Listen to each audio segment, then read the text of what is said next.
semua yang diangkat sebagai kabinetnya Prabowo pun, Pak, itu sorry ya, di anggapan saya, ini opini saya ya, maling, Pak. Contoh Raffi Ahmad. Hal yang sepele, Raffi Ahmad, anaknya Listio, sama Sinarmas itu bikin PT bareng, Pak. Sinarmas itu IKN sekarang yang pegang Sinarmas. PSN, BSD, Sinarmas. Itu Raffi juga di situ. Dia ada anaknya Listio. Ya siapa yang mau berani sentuh?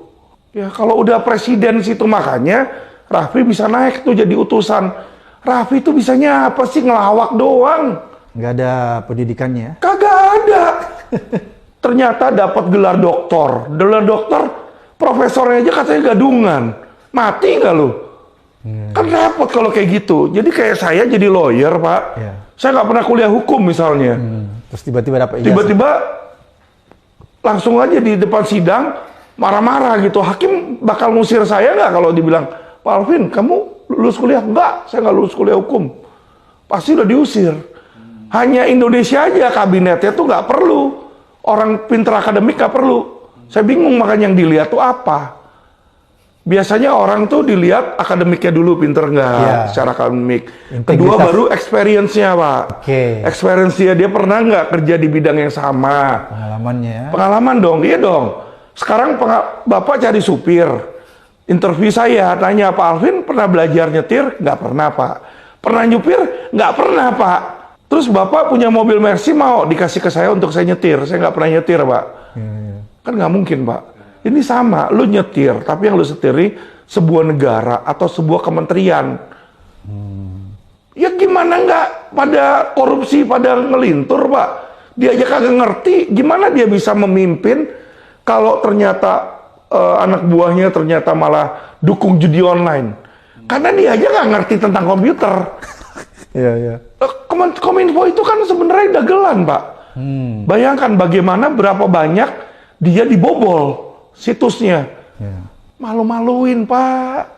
Kenapa bisa bobol? Indonesia dibobol. Kalau sekali oke, dibobol berulang kali. Ya ilah. Itulah, Pak. Makanya Indonesia itu nggak heran kalau nggak banyak orang-orang luar negeri mau invest di sini, Pak. Selain nggak ada kepastian hukum, ya pejabat-pejabatnya nggak kompeten, Pak. Sorry, saya bicara ini belak-belakan, bukan saya benci.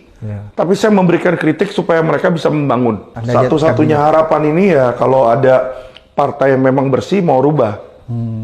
Kita lihat bagaimana partai yang dulu nganggap bersih. Contoh PSI, Pak. Dia bilang, wah, memberikan penghargaan kepada Prabowo. Sebagai apa tuh waktu itu? Tukang bohong atau apa deh? Sekarang malah dukung. Jadi kita lihat gimana dulu partai yang ketika dibuat seolah-olah idealis, Pak. Saya pertama kali lihat, partai keren juga ini PSI. Ya kan awal-awal dulu kan ada Grace Natali, ada yang cewek, siapa lagi tuh yang kawin nama jadi dubes atau apa. Saya bilang, wah keren ini. Partai baru, orang banyak dukung. Makin lama makin ngawur. Kok ketum kasih ke Kaesang? Saya sama Kaesang oke lah, kita kenal, saya nggak ada hard feeling sama dia. Tapi kalau melihat anak kecil yang nggak ngerti politik tiba-tiba jadi ketum, kapasitas dan kompetensinya mana?